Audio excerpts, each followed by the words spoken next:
What's up guys, it's Project. I hope you all had a great holiday this year despite being a really crap year. So in hope of making it better, here is another build. This time it's a dual build, allowing you to have two main weapons, dual swords and fist. I don't normally do two weapon builds, but because of the similar scaling and stats, you can use either weapon or both. So skill based guys are gonna like this one, especially because of a certain set. Now power wise, Fist kinda trounces dual swords in every way possible, but hey, we try Blender Bros. We just can't compete against the technicality and onslaught that Fist bring. But let's get on with the build. The build is the strongest setup you can do next to Magatsu and Susa, and that is full Iza and 6-piece Susa.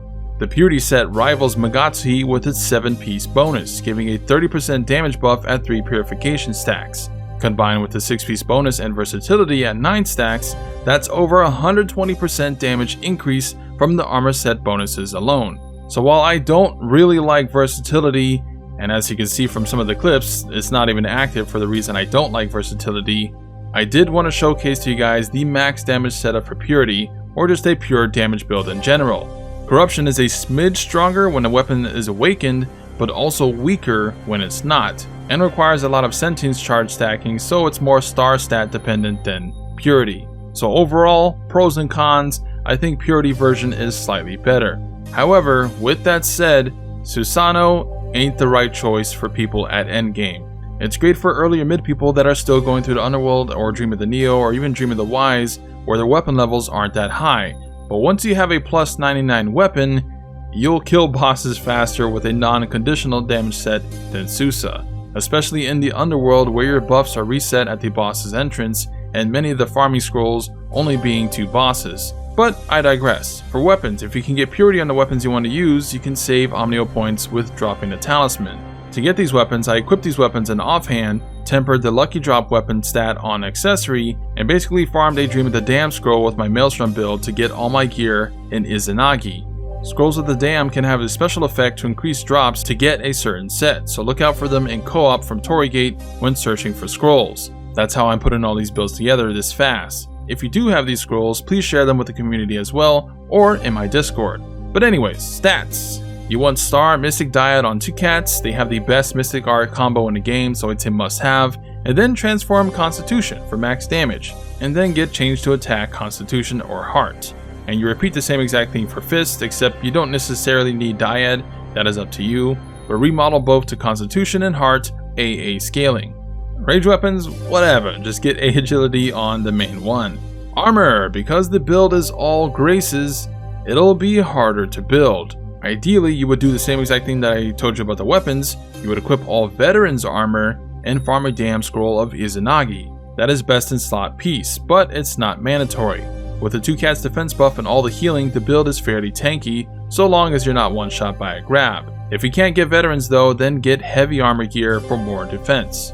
For stats, just try to get key damage and melee or active skill damage on each piece, as well as attack and heritable. Get life gain on chest and tenacity to not die to fire or poison. Untouched Omnio is also great. Charms, Sloth Omnio hit on 1 piece is mandatory. It's a huge quality of life pick alongside our water familiar. And then you want to get 2-star damage stats. I'm missing 1 0 key, so I'm missing 20% damage there, but ideally both your damage stats should be melee versus purified enemy.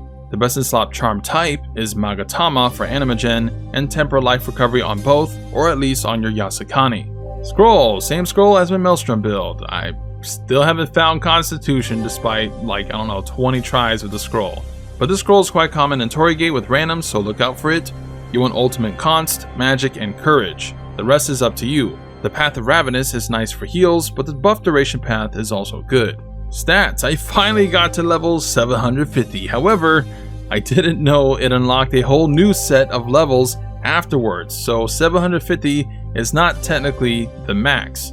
With that said, I didn't touch the levels yet as I already recorded clips prior, so none of the clips have the extra stats, only the normal 750. The same for my last build obviously, but the next build is likely to have focus levels though, so keep that in mind when seeing clips. It's another disparity we have to account for when seeing damage between videos.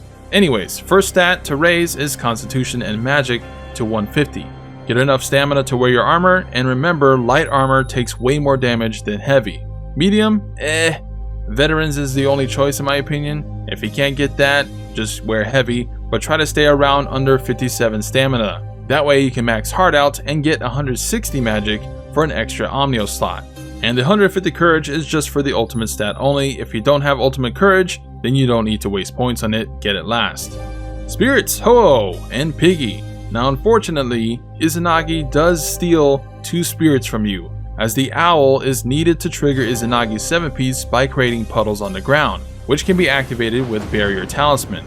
Keep in mind though, you don't want to aim at enemies with the skill, otherwise they take the hit and you don't create the puddles, so it is purely used before a fight by eating 2 lantern fruits and then casting it. White Tiger is the other greedy one, as it's the only reliable way to get Purity Anima bonus. That leaves you 1 slot open for Ippon or Gauze. Ippon is better because it's faster, and the animation doesn't last as long. Now unfortunately, it doesn't stop there. You will have to get an additional Anima Gens on Owl and Ippon, otherwise your generation is still not fast enough. Anima bonus and Murder Absorption is necessary either 2 times or with Inflict Ailment. The runner-up stats are melee damage versus Purified or Saturated enemy, or Life Drain Yokai ability hit. Clan, still the same, Honda, despite my critical clips. Obviously the build is intended to play in full life normally, and the amount of healing I get ensures Honda kicks in often for reducing damage by 50%. Skills, Spinning Dragon is 2Cat's new skill. It does some great damage, but to be honest, it feels slow and clunky compared to Split Staff, Changing Ways. And despite the patch, Spinning Dragon's tracking is still not that great, but it's kind of the best move 2Cat has for burst damage, so use it. Spam God of Wind to get the enemy out of key, and use Water Sword to shred them if it's a bigger boss. For Fist, they got the new Beyond Infinity. It is the best DPS skill in the game, if you can land all the timings correctly.